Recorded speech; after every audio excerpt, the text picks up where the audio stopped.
28 ರಾಜ್ಯಗಳನ್ನು 30 ಸೆಕೆಂಡುಗಳಲ್ಲಿ ಸುಲಭವಾಗಿ ಹೇಳುವ ವಿಧಾನ. ಸುಲಭವಾದ ಸೂತ್ರ: at 3 BRCS J number 1 M5 UKG HP 2. Assam, Andhra Pradesh, Arunachal Pradesh, Tripura, Tamil Nadu, Telangana, Bihar, Rajasthan, Chhattisgarh, Sikkim, Jharkhand, Nagaland, Odisha, Mizoram, Manipur, Meghalaya, Maharashtra, Madhya Pradesh, Uttar Pradesh, Uttarakhand, Kerala, Karnataka, Goa, Gujarat, Himachal Pradesh, Haryana, Punjab, ಪಶ್ಚಿಮ ಬಂಗಾಳ. ಟೋಟಲ್ ರಾಜ್ಯಗಳು 28.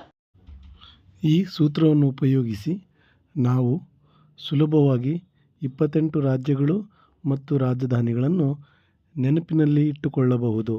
Thank you.